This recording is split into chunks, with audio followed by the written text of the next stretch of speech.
2월 2일 금요일 새벽 예배 하나님 앞에 드리시겠습니다. 사랑하는 하나님 아버지 감사합니다. 하나님 2024년 시작하게 하시고 1월의 시간들을 하나님의 은혜 가운데 살게 하시고 이제 2월의 시간들을 우리에게 허락하여 주셔서 감사합니다. 사랑하는 하나님, 이 땅에 일하고 계시는 하나님의 역사를 하나님 우리가 공유하고 이해하기를 원합니다. 하나님과 상관없는 그리스도인의 삶을 살지 않게 하시고 하나님의 역사의 경륜을 따라 순종하며 순복하며 걸어가고 싶습니다.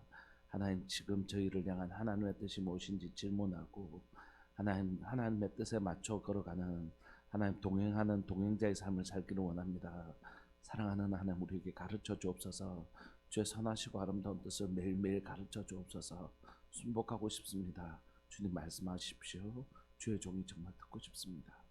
사랑하는 하나님 아버지, 오늘도 이 새벽에 말씀하시는 주의 음성을 듣게 하여 주시고 우리의 심령 가운데 주의 생명의 음성으로, 따뜻한 주의 음성으로 말씀하시는 그 음성을 들을 수 있는 새벽 되게 하여 주옵소서. 사랑하는 예수님의 이름으로 감사하며 기도합니다. 아멘. 우리 찬송가 423장 함께 찬양 드리시겠습니다. 찬송가 423장입니다.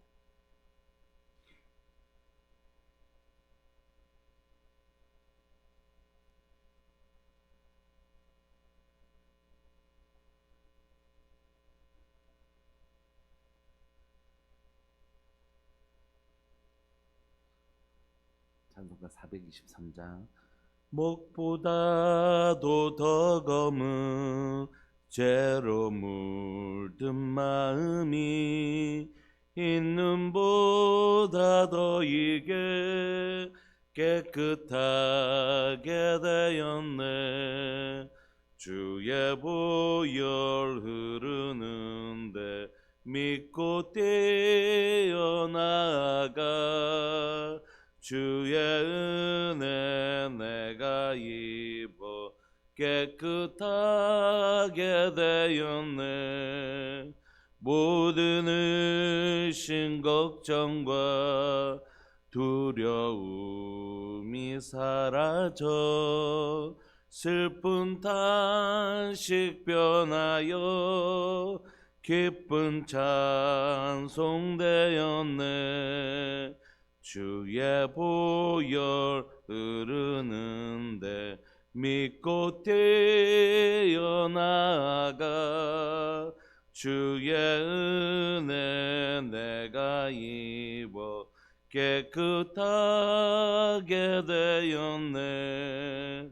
세상 무기 영화와 즐겨하던 모든 것 주를 믿는 내게는 분토만도 못하다.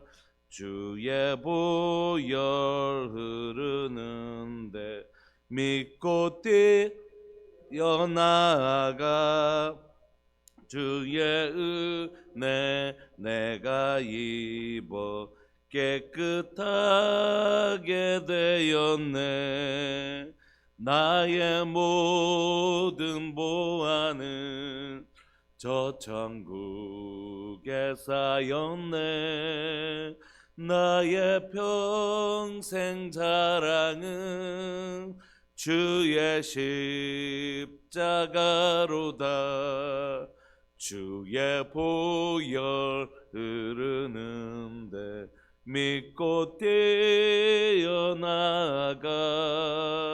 주의 은혜 내가 입어 깨끗하게 되었네.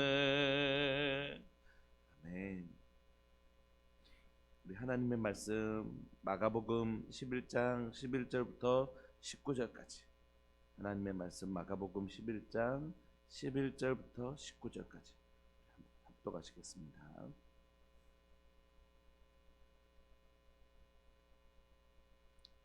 한 목소리 합독하실까요? 11절 시작. 예수님께서 예루살렘에 이르러 성전에 들어가사 모든 것을 둘러보시고 때가 이미 저물매 12제자를 데리시고 베다니에 나가시니라. 이튿날 그들이 베다니에서 나왔을 때에 예수님께서 시장하신지라. 멀리서 잎사귀 있는 한 무화과 나무를 보시고 혹 그 나무에 무엇이 있을까 하여 가셨더니 가서 보신즉 잎사귀에 아무것도 없더라. 예수님께서 나무에게 말씀하여 이르시되 이제부터 영원토록 사람이 내게서 열매를 따먹지 못하리라 하시니 제자들이 이를 듣더라. 그들이 예루살렘에 들어가니라. 예수님께서 성전에 들어가사 성전 안에서 매매하는 자들을 내쫓으시며 돈 바꾸는 자들의 상과 비둘기 파는 자들의 의자를 둘러 엎으시며 아무나 물건을 가지고 성전 안으로 지나다님을 허락하지 아니하시고 이에 가르쳐 이르시되 기록된 바 내 집은 만민이 기도하는 집이라 칭함을 받으리라 하시지 아니하였느냐. 너희는 강도의 소굴을 만들었도다 하시매 대제사장들과 서기관들이 듣고 예수님을 어떻게 죽일까 하고 꾀하니 이는 무리가 다 그의 교훈을 놀랍게 여김으로 그를 두려워하밀러라. 그리고 날이 저물매 그들이 성 밖으로 나가더라. 아멘. 예수님께서 이제 성전에 들어오셨습니다. 예루살렘의 성전에 들어오시고 모든 것을 둘러보시고 때가 이미 저무르니까 12제자를 데리고 이제 베다니로 예루살렘과 가까운 동네인 베다니로 가십니다. 그 이튿날 그들이 베다니에서 이제 나왔는데 예수님께서 시장하셨습니다.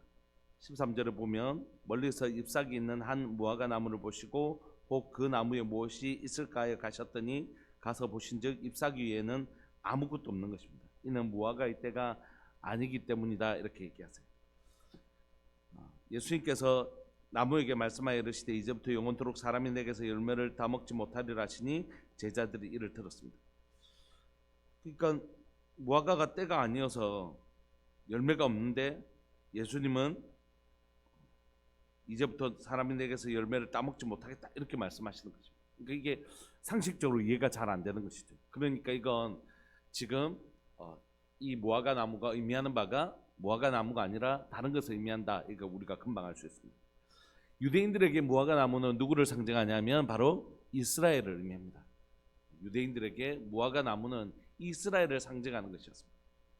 그러니까 예수님께서 지금 이스라엘에게 무엇을 기대하고 계시냐면 열매를 기대하고 계시는 것이에요. 그런데 잎은 무성한데 종교적 행위나 자기들의 의를 자랑하는 그 종교적인 모양은 잎이 많이 있는데 정작 뭐가 없냐면 열매가 없는 것이죠. 근데 이건 아직 그들의 때가 아니었다는 것이에요. 그러니까 언제가 때가 있을까요? 이스라엘이 돌아올 때가 있다라고 로마서는 얘기하는 것입니다. 이때는 아직 이 백성들이 하나님을 깨닫지 못한 때라는 것이에요. 예수님이 초림하실 때는 이스라엘 백성들이 유대인들이 아직 예수님을 믿지 못하고 받아들이지 못하고 예수님을 배척하고 그 종교심에 잘못된 그들의 바리새인과 서기관들을 비롯한 그 잘못된 생각들에 사로잡혀 있을 때라는 것을 우리에게 은연중 보여주시죠. 그러므로 그런 영적인 의미를 이해하고 오늘부터 다시 본문을 읽다 보면 오늘 단어 하나하나가 우리에게 영적인 의미를 제공합니다. 12절에 보시면 이튿날 그들이 베다니에 나왔을 때 예수님께서 시장하신 것이, 그러니까 예수님이 배고프신 일을 왜 성경에 기록하고 있을까요? 육신으로 배고픈 것이 아니라 하나님의 백성에게서 기대하는 바를 지금 얻지 못하고 계시는 자기 백성에게 오셨고 자기 백성에게 오셨지만 영접하는 자 곧 그 이름을 믿는 자들 그 하나님의 열매들을 보기를 원하셨는데 그렇지 않고 자기 땅에 오면 자기 백성이 영접지 아니하는 깨닫지 아니하는 회개하라 천국이 가까이 왔다 얘기했지만 그들은 말씀에 대한 깨달음이 없는 열매가 없는 상태를 보시면서 예수님이 시장하신 것이죠. 예수님이 시장하시더라라는 이 표현을 예전에는 잘 몰랐는데 요즘은 좀 이해하는 게 있는 거예요. 언제 제일 배고픈가? 진짜 의에 줄이고 목마를 때. 예전에 제가 부교육자로 다른 지방에서 섬길 때 교회 규모가 조금 있어서 오전에 한 번 예배, 오후에 한 번 예배를 드렸습니다. 그러면 오전에 예배를 드리면 주변에 있는 교회에서도 예배를 드리러 많이 오셨어요. 이렇게 이제 쭉 예배를 드리고 또 저녁 때 예배를 드리면 이제 앞에서 찬양 인도를 하고 뒤에서 말씀을 준비하다가 나와서 이제 찬송가 한 작곡하고 이제 말씀을 전하는데 앞에서 그때는 어린 마음에 이제 강도사 시절 그리고 막 이제 목사가 되었을 때 이 왔는데 딱 찬양을 하는데 무슨 두려움이 있냐면 내가 이 설교를 한다고 이 사람들이 바뀔까? 이런 두려움이 확 오는 거예요. 내가 이 설교를 한다고 이분들이 바뀔까? 이런 마음이 처음에 제 연약함 때문에 나의 연약한 설교로 이분들이 바뀔까 하는 두려움이 하나 있었고 또 하나는 이분들하고 생활하면서 이분들 보통 분이 아니신데 하나님의 내가 말씀을 선포한다 하더라도 이 어떻게 보면 여리고성과 같은 마음을 가지고 있는 이분들의 마음이 바뀔까? 그 목회를 시작한 그 어린 마음에 그런 생각이 막 드는 거예요. 그러니까 찬송가를 1절부터 쭉 하는데 그 마음 들고 어떻게 설교를 하겠어요? 그러니까 찬송가를 4절이나 되는데 똑같은 음률로 4번을 부르는 것인데 한 번 더 이렇게 마음이 준비가 안 되니까 한 번 더 이렇게 해서 그 똑같은 음을 8번이나 부르게 되는 거예요. 그러면서 저는 이제 거기서 막 진땀을 내는 거죠.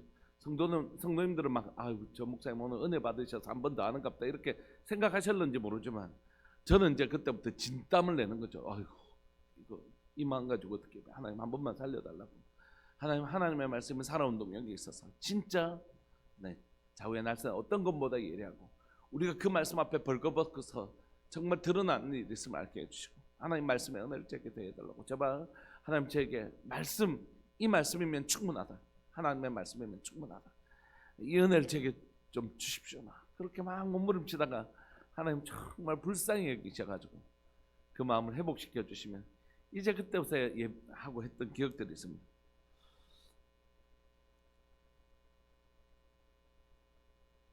두려움이 있는 거예요.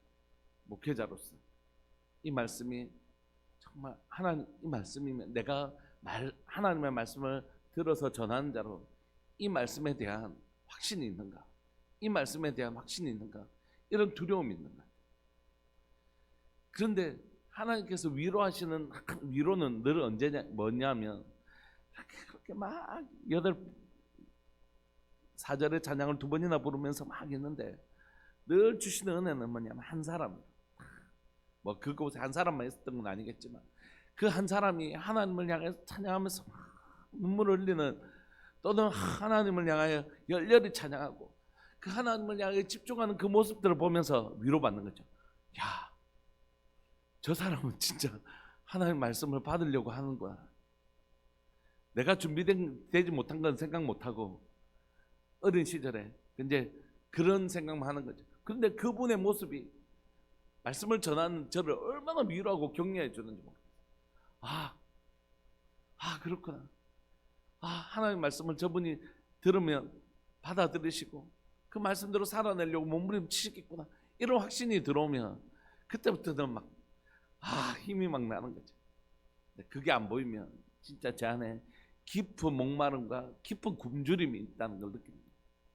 하나님의 말씀을 전하는 예수님도 이 땅에 오셔서 복음을 전하셨던 예수님도 이 말씀을 아무리 전해도 듣지 않으려고 하는 이 사람들을 보시면서 너무너무 시장하셨을 것이다. 이런 생각들을 하는 것이죠. 멀리서 잎사귀 있는 한 나무를 보셨습니다. 이게 무화과 나무는 이스라엘을 상징한다고 말씀드렸죠. 그 나무에 그 나무에 무엇이 있을까 해 가셨던 거죠.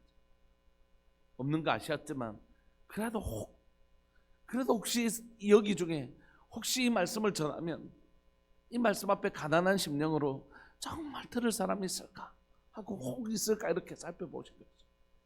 이 무화과를 살펴보는 예수님의 태도는 이 땅에서 복음을 전하며 말씀을 전했던 예수님의 모습과 똑같은 것이죠. 혹시 내가 이 기적과 내가 이 복음을 전하면 혹 가난한 마음으로 하나님의 말씀을 들을 사람도 있을까? 많은 사람들이 예수님의 기적을 보고 따라왔고 12명의 제자에게는 3년 동안 양육했지만 그들이 기껏 예수님에게서 하는 말은 예수님 잘 되면 나 오른편에 나 왼편에 야 그럼 우리는 막 이러는 제자들 앞에서 예수님의 절망감이 있는 거지. 그럼에도 불구하고 예수님 앞에서는 그 3년 동안 수많은 기적과 하나님의 말씀을 전했음에도 불구하고 제자들조차 그런 태도를 보였지만 한 번씩 예수님의 마음을 크게 위로한 사람들이 있었습니다. 그죠? 오병이어 아이와 같은 아이, 그리고 눈문 소경이 다윗의 자손 예수여 나를 불쌍히 여기소서, 그 한마디 예수님에게 얼마나 위로가 되었는지. 수로보니게 여인 주여 올소이다마는 개들도 제 주인의 상에서 부스러기를 먹습니다. 여자야 네 믿음이 너를 구원하여. 백부장 같은 사람, 주여 주님의 오심을 내가 감당치 못하겠습니다. 혈류병 걸린 여자, 주의 옷만 돼도 내가 낫는 줄 난 믿습니다.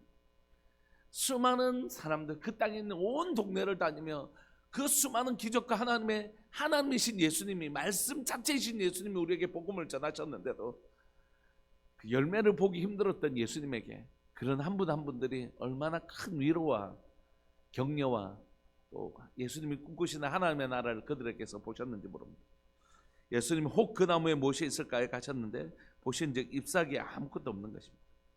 이 무화과의 나무나 이 때가 아닌 거죠. 아직 이스라엘이 회개하고 돌아올 때가 아니기 때문에. 여러분 지금도 이스라엘 유대인들이 돌아오지 않잖아요. 그러나 로마서를 보면 이스라엘이 돌아올 때가 반드시 있다라고 얘기하는 거죠. 그때가 올 거라고 생각해요. 그러나 이 말씀은 꼭 이스라엘을 향한 말씀은 아니라고 생각합니다. 바로 예수님을 믿는 우리에게도, 예수님 오늘 우리에게 찾아오셔서 혹시 잎사귀만 무성한 거 보시지 않을까 하는 두려움이 우리에게 있는 거죠. 우리에게 진짜 잎사귀가 아니라 열매가 있는가. 예배는 20번씩 일주일에 막 20번씩 30번씩 드리고 새벽에 우리같이 예배를 많이 드리는 나라가 잘 없어요. 여러분, 제가 다른 나라에 태어났으면 설교를 이렇게 많이 하지 않았을 거라고 생각해요. 다른 나라는 이렇게 예배를 많이 안 드립니다.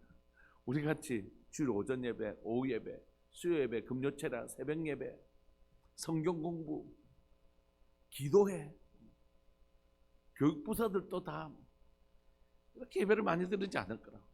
근데 우리의 이 예배 가운데, 우리가 지난주에 살펴봤던 것처럼 가인과 아벨의 예배 가운데 하나님이 받으시는 예배도 있지만 받지 않으시는 예배도 있다는 사실을 우리가 분명히 경각심을 가지고 드려야 되는 거죠. 우리의 예배가 다 하나님 받으시는 예배라고 얘기할 수 없는 것입니다. 우리의 예배가 향만 피우고 기도의 향만 피우고 끝나는 예배일 가능성이 얼마든지 있는 것입니다. 우리 가운데 종교적인 모양은 엄청 있지만 그 안에 진짜 우리 주님이 보시기를 원하시는 건 뭐냐면 바로 열매이죠. 예수님께서 정말 보고 싶으셨어요. 잎사귀만 외에 아무것도 없는 그 나무에게서, 정말 이스라엘에게서 예수님 정말로 열매를 보고 싶었습니다. 예수님께서 나무에게 말씀하십니다. 이제부터 영원토록 사람이 내게서 열매를 따먹지 못하리라 하시니 제자들이 이를 듣습니다. 지금까지 유대인들에게서 깨닫고 돌아오지 못하는 일들이 있죠. 그러나 이제는 주님의 때가 정말 가까이 오긴 가까이 오는 것 같습니다. 이스라엘 안에 메시아닉 주라고 불려지는, 주는 유대인이고 메시아는 예수님을 믿는 유대인이라는 뜻이거든요. 사람들이 많이 있습니다. 이제 제법 많이 있었고, 이스라엘에 갔을 때 우연히 서점에 갔는데 그 서점에 있는 사람하고 뭐 떠듬거리는 영어로 몇 마디 하다가 그분이 메시아닉 주라고 하더라고요. 그걸 밝히는 게 쉽지 않거든요. 근데 그 모임의 장소에 그 서점 뒤쪽이니까 그 모임 장소가 있더라고, 예배실이. 그곳에서 이제 함께 잠시 머무는 시간이 있었는데 그런 사람들이 많이 있습니다. 이제. 그리고 우리가 그곳에 갔을 때 갈릴리 바다에서 예배를 막 드는데 하나님께서 제 마음 가운데 너무 뜨겁게 하나님 말씀을 주시더라고요. 영접한 이 땅을 향하여 외쳐라고 하는 거죠. 영접하는 자, 곧 그 이름을 믿는 자들에게는 하나님의 자녀가 되는 권세를 주셨습니다. 이는 혈통으로나 육정으로나 사람의 뜻으로 나지 아니하고 오직 하나님께로부터 난 자들이다. 이 말씀을 그 갈릴리 바다에서 정말 선포하면서 우리 같이 갔던 목사님들하고 우리 부목사님들하고 같이 막 뜨겁게 기도하고, 그 가이드로 계셨던 그 이스라엘에서 공부하고 있는 목사님하고도 우리가 그 바다 그 배 위에서 이 땅을 향해서 막 선포했거든요. 들으라, 이스라엘아 들으라. 하나님의 백성이 되는 건 혈통으로나 육정으로 사람의 뜻으로 난 자들이 아니라 오직 하나님께로 나는 자들, 예수 그리스도를 영접하는 그 사람들이야말로 진짜 하나님의 백성이다. 그러니까 너희가 아브라함의 자손이라고, 너희가 하나님의 백성이라고 말하지 마라. 예수님을 믿어야 하나님의 백성이다. 우리가 막 선포하면서 기도했거든요. 예수님이 얼마나 그걸 원하셨을까? 지금도 얼마나 원하실까? 그런 생각을 하게 됩니다. 예수님께서 15절에 보시면 그런 사건과 함께 성경은 그림, 이렇게 거울과 같은 두 사건들을 자주 배치합니다. 오늘 15절부터 19절까지 있는 이 사건은 앞에 있는 사건에 서로 거울과 같은 사건입니다. 15절을 보시면 그들이 예루살렘에 들어갑니다. 예수님과 제자들이 예수님께서 성전에 들어가서 성전 안에서 매매하는 자들을 내쫓으시며 돈 바꾸는 자들과 상가 비둘기 파는 자들의 의자를 둘러 엎으십니다. 아무나 물건을 가지고 성전 안에서 지나다님을 허락하지 아니하시고 이에 가르쳐 이르시되 기록된 바 내 집은 만민이 기도하는 집이라 칭함을 받으리라 하지 아니하였느냐. 너희는 강도의 소굴을 만들었도다 하십니다. 여러분, 그 아주 멀리 있는 사람들은 재물을 가지고 오기가 어렵습니다. 그래서 그 앞에 와서 이제 그곳에서 나는 물건을 살 수 있도록 허락해 주었습니다. 구약에 보면. 그래서 이런 일들이 있는 것이 가능하지만 그 일을 하고 있는 대제사장과 많은 종교 관련자들이 이 일을 자기의 수익으로 삼는 것이, 예를 들면 여러분, 이 재물을 가지고 왔는데 이 재물이 흠이 있는가 흠이 없는가 누가 판단하죠? 제사장들을 판단하거든요. 그러면 여러분, 흠이 조금이라도 있으면 이거 안 돼, 이렇게 시비를 거는 겁니다. 그러면 어떤 물건을 가지고 와도 어떻게 찾아내서라도 흠을 찾아내서 이건 안 돼. 그리고 자기가 세운 물건 파는 사람들, 이 짐승 파는 사람들에게서 산 짐승들만 받아주는 거죠. 그러면 어떻겠습니까? 제사 드는 사람들이 어쩔 수 없이 여기 사야 되는 거죠. 그러면 그 양들의 가격은 어땠을까요? 아주 비싼 가격으로. 이렇게 해서 이들은 하나님 앞에 두렵고 떨림으로 드려야 될 이 제사를 이런 식으로 했다는 것이죠. 여러분, 성전은 어떤 곳이죠? 성전은 두 가지 기능이 있습니다. 하나는 뭐 제사 뭐 이렇게 얘기할 수 있지만 우리가 이미 성막, 우리가 한 열 몇 시간 동안 성막만 배웠잖아요. 성막은 크게 두 가지 구조로 나눠 있습니다. 하나는 마당, 하나는 실내의 공간인 성소로 이루어져 있죠. 그래서 성전은 크게 이 두 공간으로 구별되어지고 직사각형 50규빗, 100규빗이라는 직사각형으로 이루어진 것 같지만 사실은 50규빗, 50규빗으로 된 정사각형 두 개가 합쳐진 모양이라고 말씀드렸죠. 그래서 철저하게 마당과 성소로 구별되어 있습니다. 마당은 뭐 하는 곳이냐면 죄를 사하는 곳입니다. 그래서 모든 기구는 다 노스로 감싸져 있다고 말씀드렸죠. 그러니까 이곳엔 죄사함이 있는 곳이에요. 즉 나의 죄를 대신해서 죽는 대속제물을 통하여 죄용서를 받는 곳입니다. 죄용서를 받는 곳. 그래서 번제단에서 우리를 대신해서 죽는 대속제물을 죽이고 나면 물두멍에서 제사장들이 손을 씻잖아요. 회개를 의미하는 것이거든요.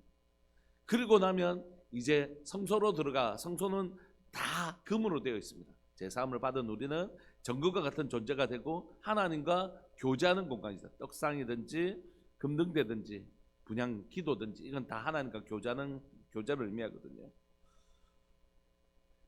그러면 그래서 성전의 두 가지 기능은 하나는 제사라면 하나는 기도입니다. 다시 말하면 하나는 제사함이라면 하나는 교제입니다. 그러므로 성전에서 중요한 기능은 회개입니다. 회개, 제사함. 그런데 이곳에는 지금 어떤 일이 일어났나요? 죄인이 자기 제사함을 위해서 대속제물을 줍고 회개하는 일이 일어나야 되는데 그곳에 뭐가 일어나고 있다고요? 장사하는 일이 일어나고 있는 거죠. 자기의 이익을 취하기 위해서 하나님의 제사를 사용하고 있는 거죠. 제사함을 받은 사람들이 하나님께 하는 것은 무엇입니까?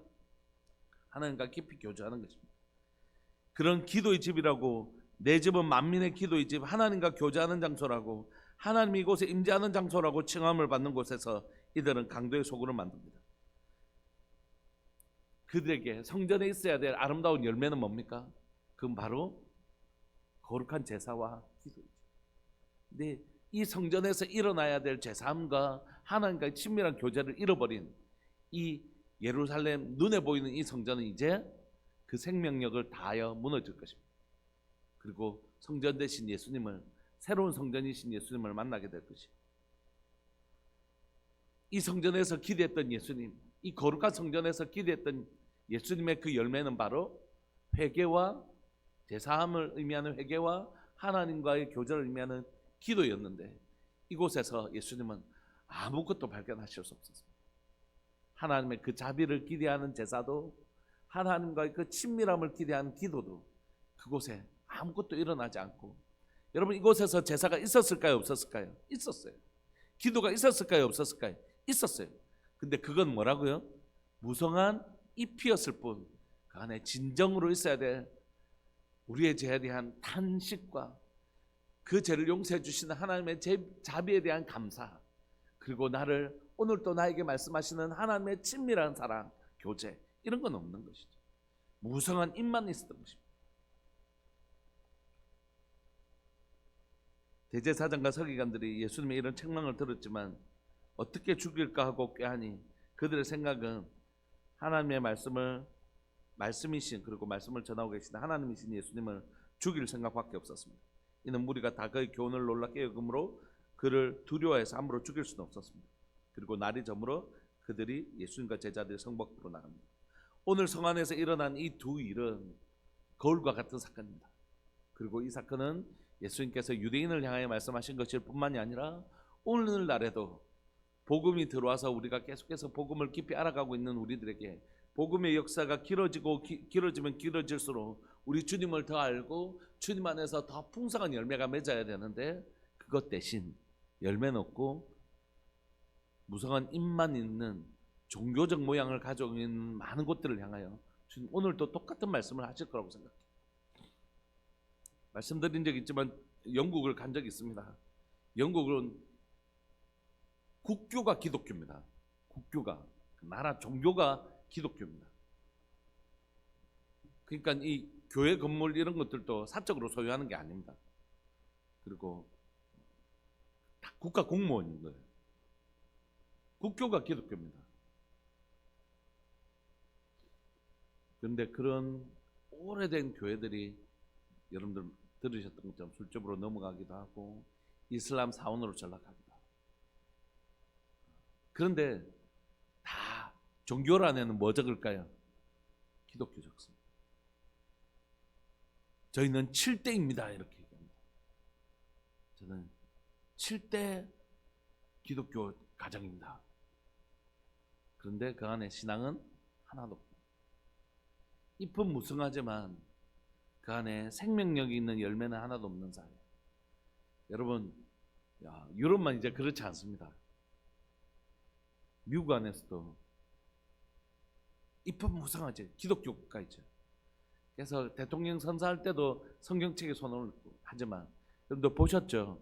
기도할 때 예수님의 이름으로 기도합니다 하지 않고 모든 신의 이름으로 기도하죠. 그런 사회가 되어버렸습니다. 미국이 복음으로 세워진 나라에 더 이상 성경책에 선서하고 손을 얹어서 기도하는 미국 같은 사회가 이제 모든 신의 이름으로 기도하는 사회가 되어버렸습니다. 그럼 여러분, 우리나라는 어떻습니까? 저는 정치적인 것에 대해서 정치에 관심은 있지만 종교가 정치와 결탁하는 것은 옳지 않습니다. 정치를 선지자적 관점으로 이건 오른쪽으로 치우쳤어, 이건 왼쪽으로 치우쳤어 라고 선지자적 관점으로 하나님의 말씀을 가지고 분별할 수 있는 힘을 교회가 가져야 되는 것이죠. 그래서 좌파적 성향을 가지고 있는 사람들에게 대해서도 이건 너무 좌쪽으로 지나쳤다고 생각하고, 우파적 성향을 가지고 있는 분들도 너무 오른쪽으로 치우쳤다고 저는 생각합니다. 복음이 말씀하시는 건 그것이 아니거든요. 저는 복음을 가지고 양쪽을 다 꾸짖을 수 있는 거룩함을 가진 것이 교회라고 생각하는데, 오늘날 교회가 과연 거룩한 열매가 있는가? 우리 가운데 심각한 고민이 있는 거죠. 우리에게 정말 무성한 잎, 한 교회가 얼마나 많은지 모릅니다. 여러분, 교회가 많이 줄었다 하더라도 교회가 얼마나 많고 성도들이 얼마나 많은지 모릅니다. 그런데 세상은 끄떡도 하지 않습니다. 변화되지 않습니다. 지금과 비교할 수 없는 숫자의 교회와 성도 수를 있었던 한국 사회 가운데, 초대교회 가운데도 기독교로 말미암아 이 사회는 완전히 변화되기 시작했습니다. 교육도 병원도 그런 뿐만이 아니라 거룩하면서도 국제보상운동이나 이런 거 다 기독교인들이 했습니다. 해그 밀사 사건, 해그 밀사 파견도 고종이 아무도 믿지 못해서 선교사님을 통해서 이것을 할 만큼 기독교는 그렇게 아주 작은 숫자였고 아주 하층민들이 가지고 있었지만 세상을 변화시킬 수 있는 힘이 있었습니다.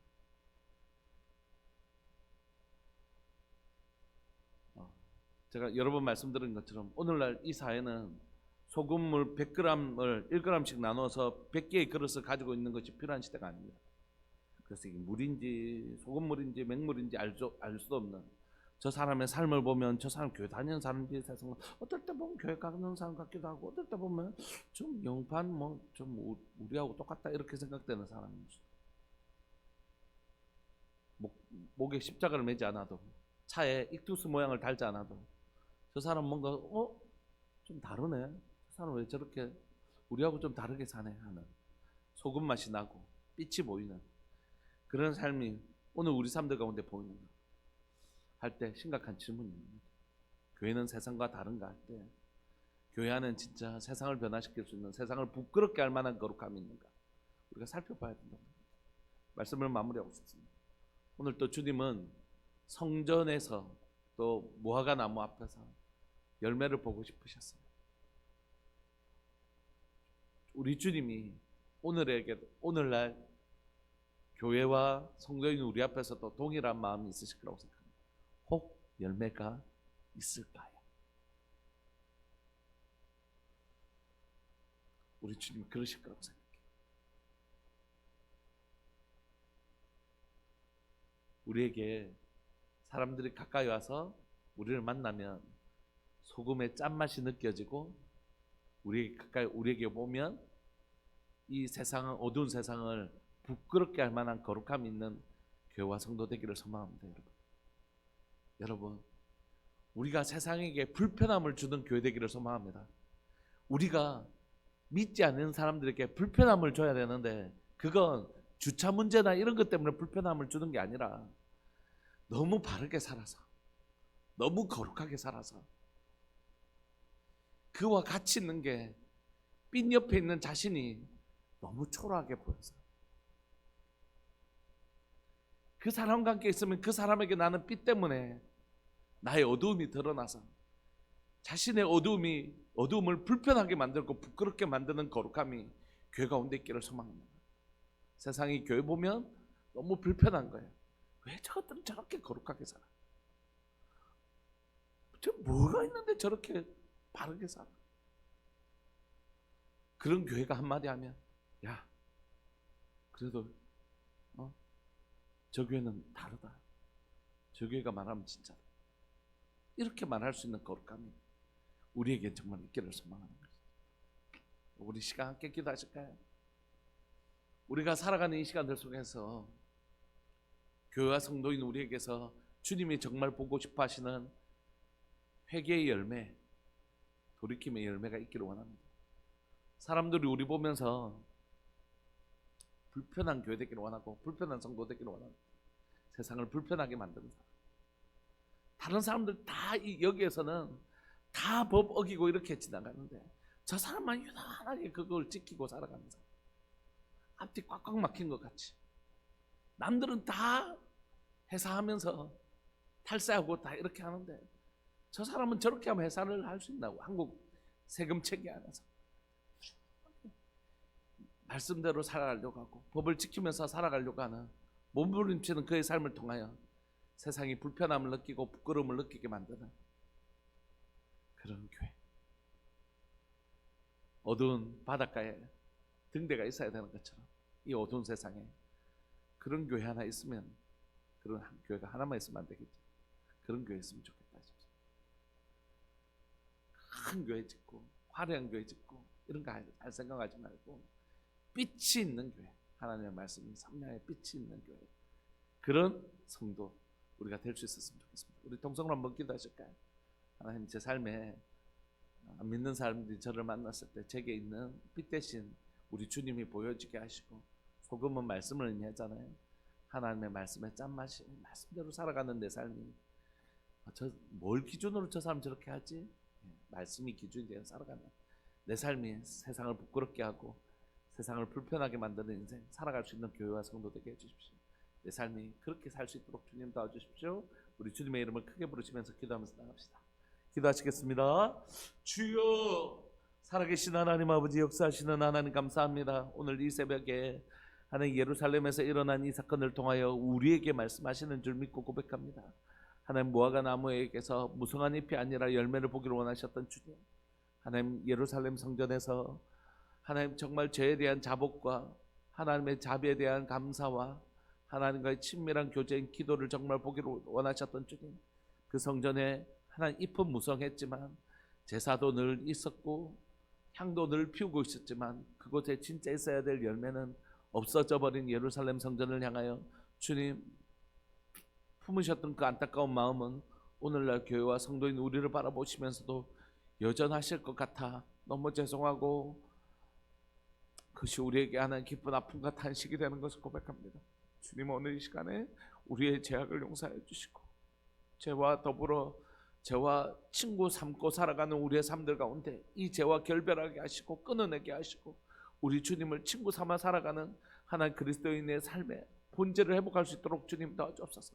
말씀에 손을 잡고 말씀과 걸어가는 삶 살게 하여 주시고 하나님 우리의 삶에 복음이 우리와 동행하는 그런 삶 살게 하여 주셔서 사람들이 우리를 볼 때 우리 속에 있는 말씀 보게 하시고 우리 속에 있는 빛 보게 하시고 우리 속에 있는 소금 맛볼 수 있도록 주님 도와주옵소서. 저 사람 가까이 하면 짠맛이 나서 가까이 하기가 어렵고 하나님 저 사람에게서 나는 빛 때문에 자신의 부끄러움이 드러나서 하나님 그것이 불편하고 힘든 사회를 만들어내는 교회, 교회가 저렇게 살아가니까 그렇게 살지 않는 우리의 모습이 늘 부끄럽고 불편한 것, 하나님 이 땅에 살아가는 하나님이 그렇게 살아가는 것들이 불편하게 만드는 교회, 그래서 부끄럽게 만들 수 있는 교회 되기를 원합니다. 사랑하는 하나님, 교회만 생각하면 사람들이 그래도 아직까지 소망이 있어. 저런 사람들이 있잖아. 교회가 있잖아.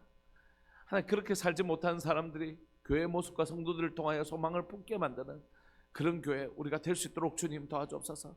주님이 정말 지금 이 시간에도 보기를 원하시는 그 아름다운 열매가 있는 교회 그리고 그런 성도 우리가 될 수 있도록 주님 도와주시고 우리뿐만이 아니라 이 땅에 있는 많은 교회들이 주님이 정말 보고 싶어 하시는 그 아름다운 열매 볼 수 있는 그런 교회 될 수 있도록 은혜 내려 주옵소서. 그런 성도 이 땅에 충만할 수 있도록 주님 도와주옵소서. 오늘도 주님 회개하라. 하나님 나라가 정말 가까이 왔다 말씀하시는 우리 주님의 그 간절한 음성을 들을 수 있도록 은혜 내려 주옵소서. 사랑합니다 주님, 경배합니다. 주님 앞에 다시 회복하기를 원합니다. 우리를 새롭게 하여 주옵소서. 바로 그런 날 되게 하여 주옵소서. 사랑하는 예수님의 이름으로 감사하며 기도합니다. 아멘. 송상현 황옥분 집사님 하나님 앞에 귀한 예물 드리셨습니다. 고마우신 하나님, 사랑하는 믿음의 가정을 주님 앞에 올려드립니다. 송상현 집사님, 황옥분 집사님 민재 가운데 기쁨을 다하여 주옵소서. 예수님 믿는 구원받은 자의 기쁨을 다하여 주옵소서.